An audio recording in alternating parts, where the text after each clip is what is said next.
তক্তা দিয়ে বিশাল জাহাজ নির্মাণ করেন, যার প্রতিটি তক্তায় এক একজন নবীর নাম লেখা ছিল।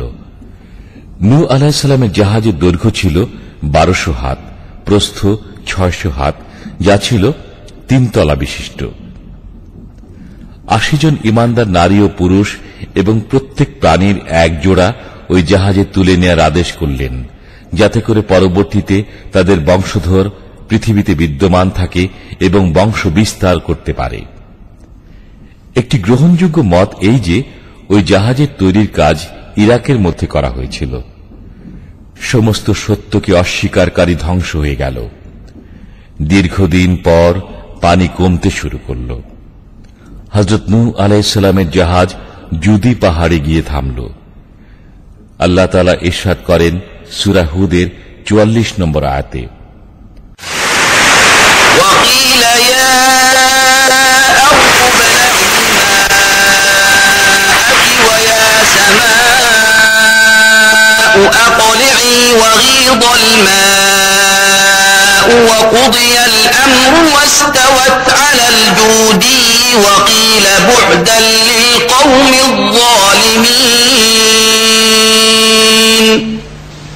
আর নির্দেশ দেয়া হল, হে পৃথিবী, তোমার পানি গিলে ফেলো, হে আকাশ, ক্ষান্ত হও। আর পানি হ্রাস করা হল এবং কাজ শেষ হয়ে গেল। আর জুদি পাহাড়ে নৌকা ভিড়ল এবং ঘোষণা করা হল, দুরাত্মা কাফেররা নিপাত যাক। সূরা হুদ আয়াত 44। তুর্কিস্তানের পূর্বাংশে জুদি পাহাড়ের চিত্র। তার উচ্চতা 3800 ফুট। প্লাবনের পর নূহ আলাইহিস সালামের 3 পুত্র জীবিত ছিলেন। পরবর্তীতে তাদের বংশধরগণই পৃথিবীতে ছড়িয়ে পড়ে।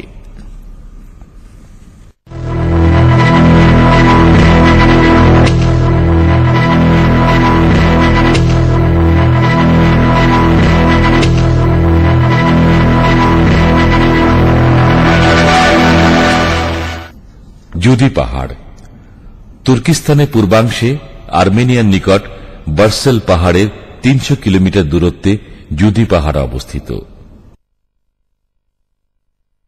বনি আদ ও হযরত হুদ আলাইহিস সালাম। ওমানের একটি এলাকা ছিল যা মাটির মধ্যে বিলীন হয়ে গিয়েছিল।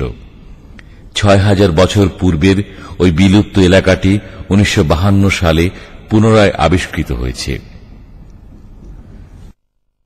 আমি ওই এলাকা দিয়ে ভ্রমণ করেছি, যে এলাকার নাম আহকাব অথবা ওবার।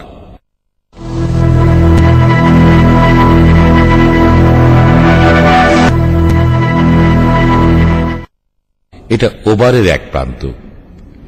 এখান থেকে 172 কিলোমিটার ভ্রমণ করলে ওবার পৌঁছানো যায়।